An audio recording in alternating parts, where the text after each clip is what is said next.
I don't know when your company does this or if your company does this, but usually there's a point in the year where it's time for your performance review.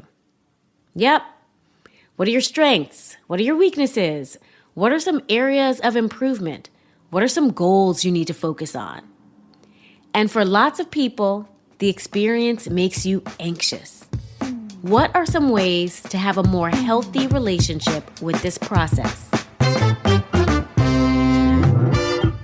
I'm Modupe Akinola. This is TED Business.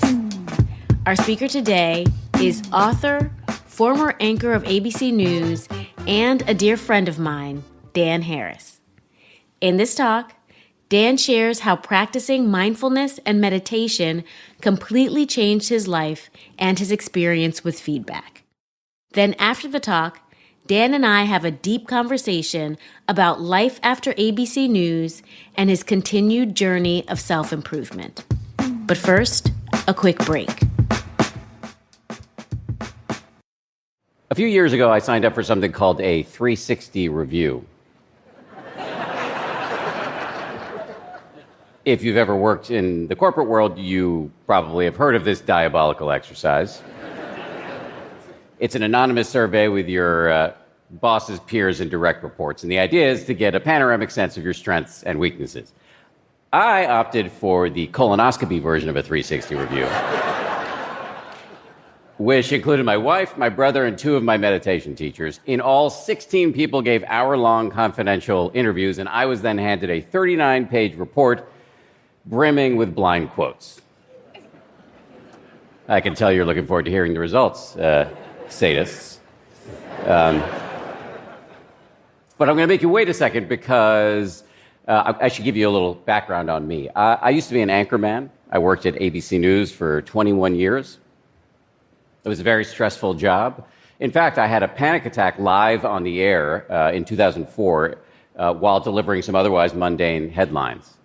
The good news is that my nationally televised freakout ultimately led me to meditation, which I had actually long rejected as ridiculous. I was raised by a pair of atheist scientists. I'm a fidgety, skeptical guy, and that kind of led me to unfairly lump meditation in with aura readings, vision boards, and dolphin healing. But the practice really helped me with my anxiety and depression, and so my goal became to make meditation attractive to my fellow skeptics by ditching the New Age cliches and liberally using the F word.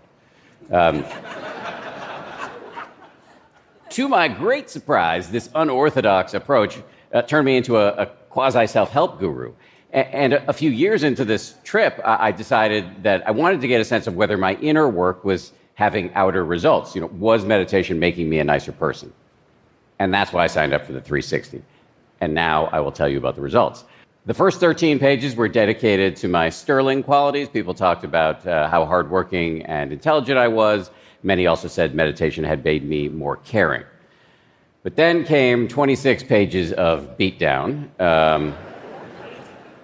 The first blow was that some reviewers noted that I had a penchant for being rude to junior staffers, which was deeply embarrassing. But it only got worse. I was called emotionally guarded, a diva, and an authoritarian. I don't know why that's funny.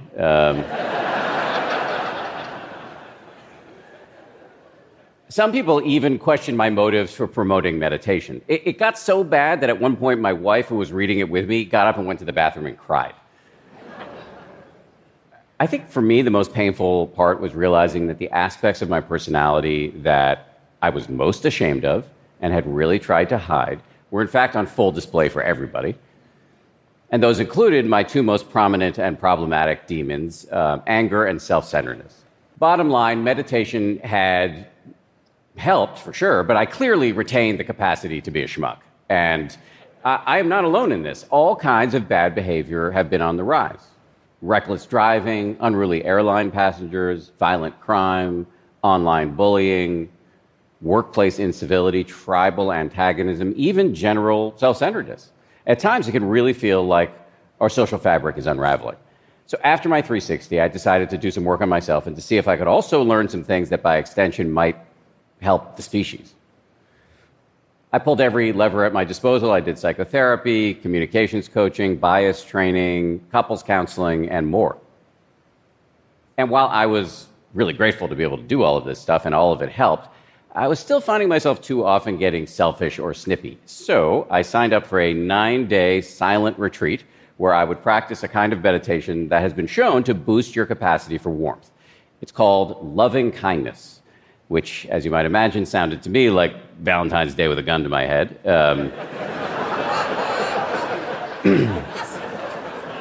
But I was in it to win it. I really wanted to be a nicer person.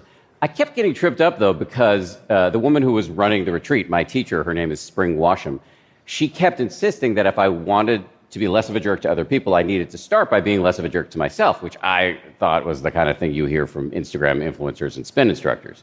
So she even went so far as to suggest that when I saw my demons emerging in meditation, I should put my hand on my heart and say to myself, "It's okay, sweetie, I'm here for you." Hard pass. Pasadena. I was not going to do that. But over the ensuing days of nonstop meditation, I did notice that my twin demons were in full effect. My anger had me rehearsing glorious expletive-filled speeches I would deliver to my boss about the various promotions I deserved. My self-centeredness had me writing my own 5-star Amazon reviews for my various books, praising my elegant prose and rugged good looks. And in the face of all of this roostering and rage, I layered on an avalanche of self-criticism. I told myself a whole story about how I was an incurably self-obsessed, cranky monster who had cloven hooves and a retractable jaw. After about 5 or 6 days of drinking from this fire hose, I caved. Mid-meditation, I put my hand on my heart, and while I definitely was not going to call myself sweetie, I did silently say to myself, "It's all good, dude. I know this sucks, but I've got you." This was very strange and embarrassing, but in this moment, I had an epiphany. I realized that my demons were actually just ancient, fear-based, neurotic programs, probably injected into me by the culture or by my parents, and they were trying to help me.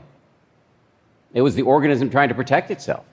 And when I stopped fighting them, they calmed down for a few seconds. I didn't have to slay them.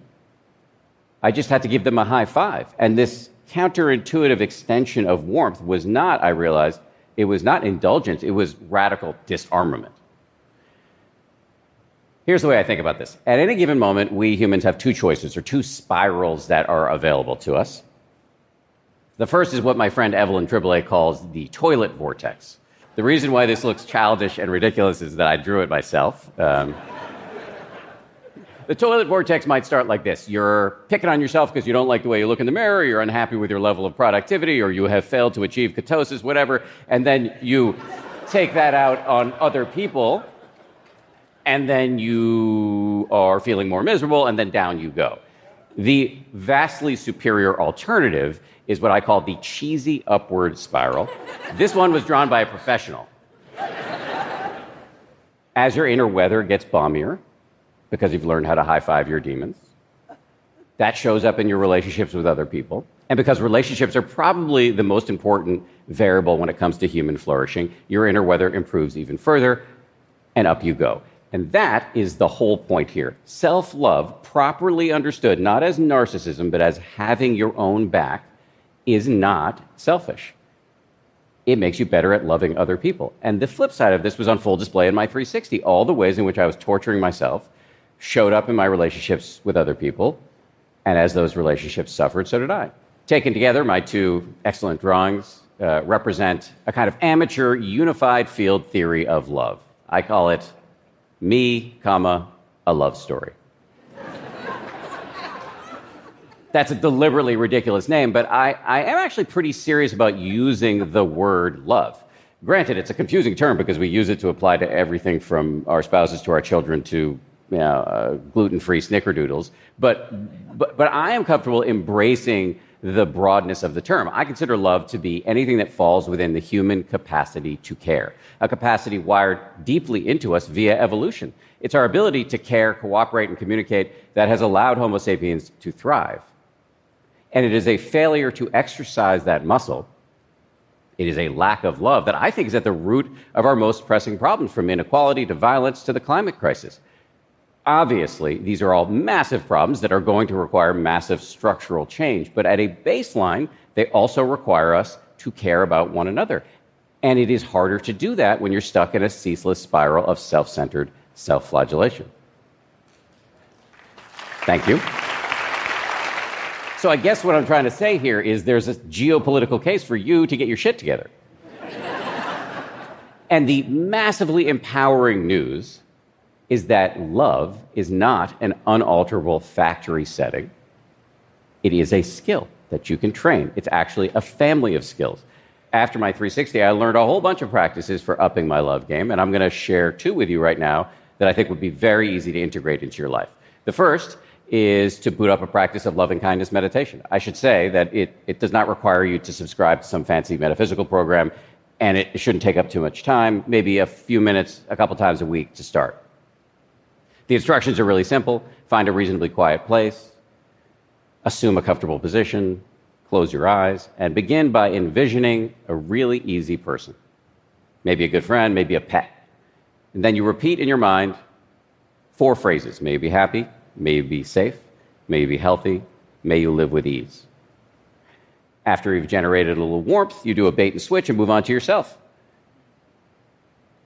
Once again, you conjure the image and send the phrases.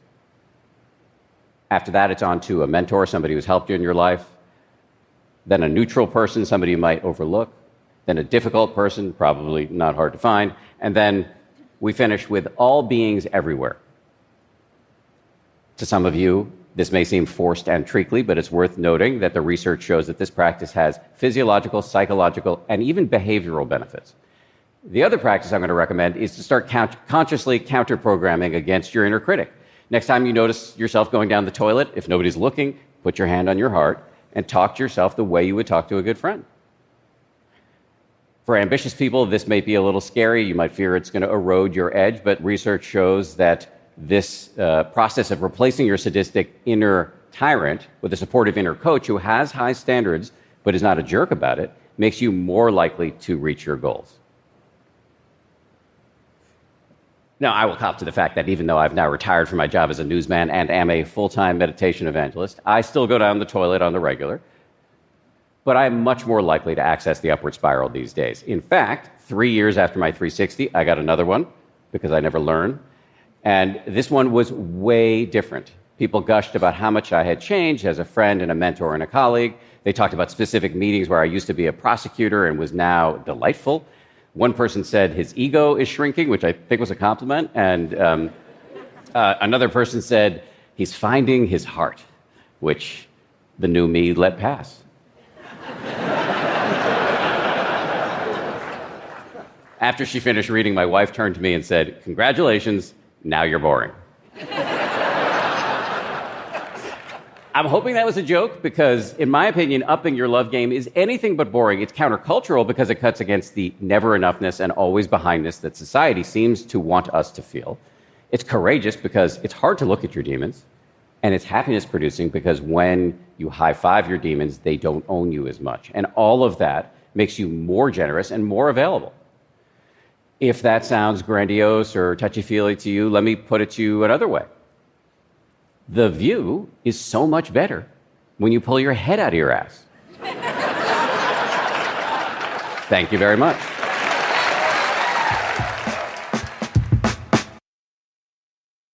I am thrilled to be here today with Dan Harris, former anchor and correspondent at ABC News for 21 years, a veteran. He's the author of the book 10% Happier, and as you just listened, he gave an incredible TED Talk, and it brings me such joy anytime I get time to spend with him. So welcome, Dan. It's great to have you here. Thank you. Love seeing you always. Same here. Same here. You know, it's been a year since your talk. So how you doing, sweetie? Well played. I'm doing great. You know, life is, not linear. People sometimes assume that you're going to arrive at some Shangri-La and it'll stay that way forever. Or there are lots of complicated things in my life and in everybody's life, no matter how lucky I am, and I've had all the advantages that are available to a human. I've had them. And so these tools that I talked about in the talk, I use them all the time. I road test them in every circumstance. And I have more confidence now than I did when I was on the stage in the utility of those tools. Now, what demons have you been high-fiving? In particular, the biggest problem I've had in the last year is I had a big, nasty, gnarly resurgence of panic around claustrophobia. Interesting. Okay. I have always had sort of a mild claustrophobia where, I've never been able to take an MRI, for example. And there have been times in my life where I've been wary of elevators, but, I've been able to work through it. But it got so bad in the fall of 2022 that I actually had to start getting off of airplanes, which I had never done before. I had flown in tiny airplanes and choppers and I wasn't able to get on elevators. I was having to walk flights of stairs, and really, it was really struggling. It was embarrassing too because I'm Mr. Happiness and Mr. Meditation guy, and here I am like panicking again. It felt like a huge setback, and maybe like exposed me as a fraud or something like that. And I started doing a lot of what's called exposure therapy, where you sort of gently, systematically expose yourself to the things that scare you. So I would go with a shrink to the mall in Westchester, New York, and ride the elevator for an hour. And that really worked. And so now I'm back in elevators and back on airplanes. I talk to myself in my saner moments like, oh, life is messy. It's filled with all sorts of ups and downs. You have a brain that's predisposed to panic, and this is treatable, and you're just going to do it slowly and steadily. It's not a race, and you'll figure this out over time. And who knows? It may come back in 5 years, but you have the tools to deal with it. And the types of things I would say to you, Modupe, if you were struggling with it, I can say to myself, and that's super helpful. Yeah. I mean, what's so powerful about what you said, it reminds me of, there was one time where I was just in a down, like every morning I'd wake up and cry. And then I had to say to myself, maybe every morning for the rest of your life, you're going to wake up and like, is that such a bad thing? Cry it out. That's all right. And then one morning you just aren't crying and you're like, oh, interesting. Mm-hmm. So how can we tell ourselves, like, whatever we're going through, it's okay? You talk in your work around stress. You've taught me a lot about reframing. When you're feeling physiological signs of stress, you can either tell yourself, I'm screwed, I'm about to whiff this, I'm in trouble, or you can say, no, this is your body getting ready to act. And that kind of cognitive reframing can be useful for everything. It's just the way a good coach would talk to his or her or their players. And you can do that for yourself. Well, it cracks me up because it makes me think about, we're both skeptics about meditation, like we were. And it makes me think of, just even that phrase, sweetie. And once I found myself telling people, when you feel that moment of, oh my gosh, what is going on, giving yourself that negative self-talk, if it is about your body preparing for action, then maybe thank your body because it's telling you something. And that sounds so cheesy and corny and awful to me. Like, what I'm supposed to, my mind is saying, like, watch out, danger, you're going to die. I'm supposed to say, thank you, mind. But that's a part of it. It's cheesy, but what's the alternative? As one meditation teacher has said, if you can't be cheesy, you can't be free. And I think that's just a beautiful way to put it. What would you rather do? Rage against the natural functioning of your mind? Or be like, oh yeah, this is as I said in my talk, this is the organism trying to protect itself. Thank you. Thank you for your service. But it's not needed right now. It's not needed right now. I don't need you right now. Back up off me. Yes, I think it's like a good-natured version of step off. That's right. Now, TED Business listeners are all ages, ranges, all that, and are thinking about how do we incorporate these tools that you talk about into their daily life or even into organizations. Some are leading organizations. What advice would you give someone who's leading an organization who knows that people are struggling with many of their demons, much of the stress that goes on. What would you say to a leader? A few kind of best practices for leaders. This isn't a conclusive, definitive list, but just from my observation, if you're going to introduce practices like meditation, the first thing is to make it voluntary. What you don't want to do is shove it down people's throats. Second thing is to make it free or cheap. So offering subscriptions to meditation apps or bringing in meditation teachers to teach. I think that's really helpful because it just lowers the barrier to entry. And then the third thing I think is the hardest thing for leaders to do, but I think the most important, which is to model it themselves. Where I've seen meditation make the most penetration in an organization is where the leaders are clearly bought in. And that just sends a very powerful signal to the team that this isn't some weird thing that we're trying to get you to do because we want you to be more compliant or whatever. It's actually something that the leadership believes in deeply and is practicing daily. I often notice that cultures change. That fish always rots from the head, to put it in the negative. And, and to the extent that I've seen problems in organizations where I've been the leader, they're almost always, maybe just straight up always, the result of me not handling my dysfunction, and then it metastasizes through the organization. So I think if you want to have a happy, calm, focused, compassionate, low conflict organization, it really has to start from you. Now, and it also has to start from you being willing and open to receive feedback. Mm-hmm. And, believe it or not, I subject every single one of my students to a 360 as part of the leadership course. They have to do a 360 where they get their colleagues from prior work experiences and their current classmates to rate them. Yeah. I know there are some people who feel like 360s can be too tough or, it can be damaging in some way. What's your view? So you're clearly pro 360. Would you add the caveat that it's important how it's administered and what kind of support you're getting before, during, and after the results? Yeah. So I think that we need to be more self-aware, period. And the best way to do that is to get feedback from others. Now, I think when you systematize it, it allows for more broad feedback. When you make it anonymous, it allows for more clear, candid feedback. In a perfect world, you're a great leader who knows how to get that combination of candid feedback when a person can actually see you and say it, but most aren't good at that. We pair our 360s with executive coaching. So students get the opportunity to kind of debrief and unpack it with an executive coach. You had your wife. And I'm just kidding. And, but somebody who can say, okay, well, this is how should I interpret this? How should I think about this? And then the other thing we do is they are also giving other people feedback. So it does give you a sensitivity around it. So if everyone is a part of a 360 process, I do think that's super helpful because it allows you to have the sensitivity of, oh, wait, I'm on the receiving end, but also the sensitivity of I need to be thoughtful in giving it. Yes. Okay. A couple things to say. One is that just listening to you talk, I was just reminded, I haven't seen you in a minute. I was just reminded how much I like you. So that was what was on my face. I feel the same way. Like, we need to hang more, okay? Period. We say this all the time, but we need to hang more.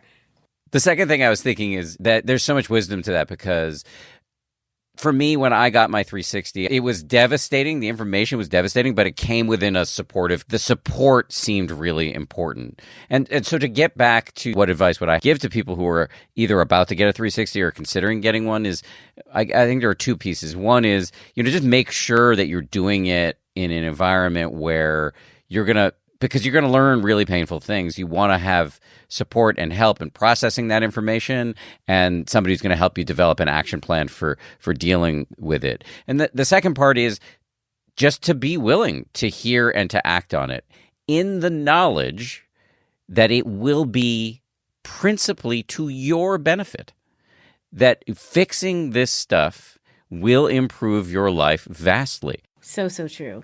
So you conducted a personal 360 review. Did you have any idea at any point about how you were perceived? There was a lot in there that I had no idea about. Or I had some inkling and it was a source of deep shame, but I thought I was hiding it successfully from myself and others. And it was just so crazy to see it on print. And it was, if with the type of 360 I got, it wasn't like, people were doing multiple choice, and so it was numbers. It was like I was getting raw quotes, page after page after page. So one section was about how I was rude to junior staffers, which was something I never knew about myself. And I was like, at first, I was like, this just isn't true. And then it's like 3 pages of people saying the same thing over and over. It's like, I can't argue with this. Clearly, it is true. And I really need to rethink this. And now, by the way, those relationships are dramatically different. They're not perfect, but because those relationships are better, my life is better. And I can't stress that strongly enough. Like, dealing with this stuff, the principal beneficiary will be you. You mentioned conflict with colleagues, which I don't know anyone who doesn't have conflict with colleagues. So the question is, what do you do differently now in conflict? Well, there are so many things, but I'll give you one tool that has been truly game-changing for me, and I'm sure you've heard of it, but reflective listening. Do you know what that is? Okay. She's nodding her head. I can see her listeners, but you can't. So what Modupe is nodding about is something called reflective listening. So I'll give you the basics of it. It is when somebody's talking to you, repeat back to them in your own words a very brief summary of what they've said. So if Modupe gives me a couple of paragraphs about her plans for the upcoming weekend, I might say, oh, wow, so you're going to go hiking, you're going to do some meditation, and you're a little bit worried about this family dinner on Sunday night. Real quick summary, as my communications coach, whose name is Mudita Nisker, and she's amazing, she has often said, you just repeat the bones of the other person's message back to them. And this meets a primordial human need, which is to be understood. It is what we want in our marrow, even though we often aren't really, we have an ambient awareness of it. And when somebody does this for us, it's deeply satisfying, even though we might not even be able to crystallize or articulate why, but we want it. And so if you can do that for people, no matter how tense things are, if somebody's really coming at me with some tough feedback or complaining or whatever, if I can, instead of going into solutions mode or reacting blindly or angrily, if I can just train myself to reflect it back to them, it just takes so much of the tension out of the situation. I love it. I love it. We all know we need to listen more and better. My colleague does an exercise where he has people listen like somebody who doesn't care and then listen like a friend. And it's so powerful to be on the receiving end when you're saying something and somebody's just looking distracted or whatever. And it's an exercise. It's not real, but you feel it. You feel it. And this idea of, listening like you care kind of made me think about what you defined love as in your talk. It is a loaded word, and we have so many cultural associations with it, and we have some linguistic complexity in our language in English because we just have one word, whereas in other languages they have many words for different kinds of love. In ancient Greece they had terms for friendly love, for romantic love, for love for all beings everywhere, this kind of boundless unconditional love. They really taxonomized this human capacity. We just have love. I really just try to define love as broadly and as capaciously as possible so that it can include what we traditionally use love for, which is romance, but also family, all the way down to, friendships and to strangers. And there's so much data around all of this. Let me just start with your interactions with strangers. Barbara Fredrickson, the great psychologist, has done a lot of work to show that what she calls micro interactions, holding the door open for somebody, how you talk to the barista, your relationship with whoever, the DoorDash or Uber Eats person who comes to deliver you the food, just having a warm exchange there. It doesn't have to be, that deep. Just having a warm exchange there and setting up your life that it's a string of these it has enormous physiological and psychological impacts. And then again, friendship. What we know is that friendship is not something that we talk about much as a skill, but it is an enormously important part of a healthy life. And there are lots of ways to get better at boosting your friendships at work and outside of work. So I think of love as a broad category and as a skill that can be practiced in many, many ways. And just one final piece of data, and I didn't talk about this in the talk, but I just find it so compelling. There's this study that I know you've heard of, Modupe, that's been run out of Harvard for the last 80 or 90 years that have just followed people throughout the course of their lives, a broad, diverse set of people in the Boston area. And now they're following their children and grandchildren. And what they found by following people over the course of their lives is they're able to figure out, like, what are the variables that lead to longevity, so health, and also happiness. And there's one finding that just comes screaming out of the data, which is that the people who live the longest, healthiest lives have the best relationships. So many people listening to this podcast are probably like, optimizing for so many things. They're working out. Maybe they wear an Oura ring and they're tracking their sleep. They wear a Fitbit. Yeah, you've got one on, right? And we're like manicuring our LinkedIn pages and our Instagram pages. And we're doing all the, we're listening to Andrew Huberman and we're getting the right amount of sunlight and all this stuff. And all that stuff is great. But the one thing to optimize is the quality of your relationships. Love is connection. Like when you and your partner are not getting along, it's like we are out of connection. Not like I'm not in love. I don't feel those, the warm fuzzies in my stomach. No, I am not connected right now. And I think that connection, the capacity to care, we need to incorporate more of this into our language. And I think it applies to organizations too. But ultimately, isn't that what it is, caring about someone? Absolutely. For your colleagues, for your customers, you can't function without it. So maybe love isn't the word that makes you comfortable within a corporate context, and that's cool. You can call it connection. You can call it basic capacity to care, decency, civility, whatever you want to call it. These are all, for me, those are all. The thing to know is without it, you're dead, and they're skills, not factory settings. These are all things that you can work on and train and improve on, and that is extremely good news. I love the skills, not factory settings. This is good. That's good stuff. You always have some good nuggets around words. Now, what I really do need your help with, though, is meta. It's what Dan talked about at the end of his talk, is like passing on like loving kindness to others. And I guess one of the hardest parts of meta, is creating the time for it. But there is, again, some of this corniness. How did you get yourself to a point where meta felt as it should for you? I mean, metta, M-E-T-T-A, is an ancient word from the Indian subcontinent. We often translate it as loving kindness. But I actually think that translation in and of itself is a little problematic because it sounds so grandiose. The proper translation would be friendliness. It's just a basic goodwill. And so you can train this through this meditation that I described in the talk. What this is exercise for the part of your brain that is capable of warmth. And we see it very clearly on the brain scans. It changes the way your brain works. It works in very interesting ways on bias, for example.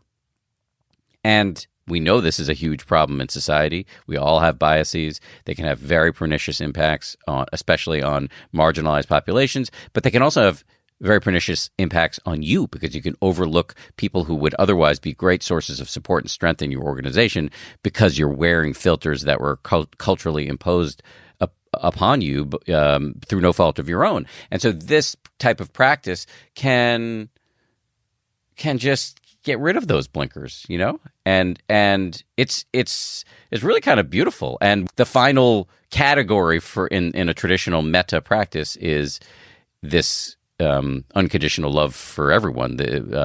You're sending out well wishes to all beings everywhere. And yes, this can sound a little esoteric, a little out there, but there's a reason why this very quality is the cornerstone of every major religion. And I'm not a religious person. However, I think it's hard to argue against the fact that there are certain inalienable truths, certain foundational important truths that all religions have stumbled upon. And This capacity to give a shit about everybody, about the world, about all of nature is in us and is trainable and will make you happier. And by the way, it'll make you healthier. It'll make you more popular. It'll make you more successful. So if you don't want to do it just for the sheer awe-inspiring capacity, do it out of self-interest. I'm a huge proponent of self-interest. I am very self-interested. And so you asked before, and I'll finally answer the question you asked, what allowed me to get over the hump and do this corny thing? It's because I saw the science. This is a technology that has real power. And I want those powers. I don't want to walk around coiled up in self-involvement. It doesn't feel good. I'm aware of that. And so I'd like to undo that conditioning. And this is how you do it. Look, you in our short time together have really captured one of the things that I know I'm working on and need to get better at. I mean, your talk does talk about having our own backs, but you're going to get a kick out of this little phrase that has been one of the issues I deal with is, you ready? You ready for it? My inner child has a tiger mom, and it's me. I don't know if I've shared it with my listeners, but yes. And so, I need to send metta and love to both and be kind and remember, it's all right. And that I have your back. I have your back. And it's just such an easy thing to forget because we are so hard on ourselves. Yeah. And by the way, thank you for your service, Tiger Mom. You made it through an elite prep school in New York City where there were not a lot of people of color. You went to Harvard, also not a lot of people of color there. Now you're in a Columbia University Business School. That Tiger Mom has done a lot of good work. But, you can give her a break. She deserves a break. And you can achieve even more by having the attitude of the Tiger Mom switch to an attitude of an awesome coach. Just the role that you yourself play for your students, you could play that for yourself and you'll soar even higher. One of the things talking to you always reminds me is that all of our happiness is all in us. It's there for us to take and savor and all that. But it takes work and it's a lifetime of work. But what's on the other side is so beautiful. I like kind of stealing from Oprah when she talks about the things she knows for sure. Given all that you've studied, looked at, talked about, whatever, what are some things that you know for sure? Here's one thing I've been thinking about recently. It's probably not an original thought, but I'd never heard it before I started thinking about it. There's so many bugs in the design of human nature, right? There's so many bugs, bias being exhibit A. But this incredible feature that is often overlooked, which is that doing good for other people is doing good for yourself. And we can ride that really far as a troubled species. And this I know for sure. I mean, all the data support that kindness, generosity, friendliness, all of which are just subsets of love, will benefit your brain and your body and your relationships, which will further benefit your brain and your body. And this is just a positive cycle. And what a cool thing about our design, that if you're a decent, kind person, it will redound to your benefit. So of all the things that make me pessimistic, there are so many things that make me pessimistic about the species. This one seems like a pretty clear route out of most of our messes. I love that. I really do. Now, this book that you wrote, 10% Happier, that's, bestseller, I read that, and the company came out of it. Come on, amazing. Rumor has it that there's a show that's coming out too. Well, we'll see. This is very weird. I was contacted by this guy who made a lot of sitcoms. There are a few steps that have to happen before the show actually gets made, but it looks like it might happen, and that is both absurd and deeply amusing and for me. And if it happens, I will be happy. I think that's awesome for the world, which is that you have done so much good in this world by being vulnerable and sharing your story, then writing about your story. Thank you for being you and for taking this time and for all you do and continue to do. I appreciate that. I was having a tough day. So that was very, very nice to hear. Well, it's all true. That's it for today. This episode was produced by Brittany Brown, edited by Alejandra Salazar, and fact-checked by Julia Dickerson. Special thanks to Michelle Quint, Corey Hajim, and Colin Helms. I'm Modupe Akinola. Talk to you again next week.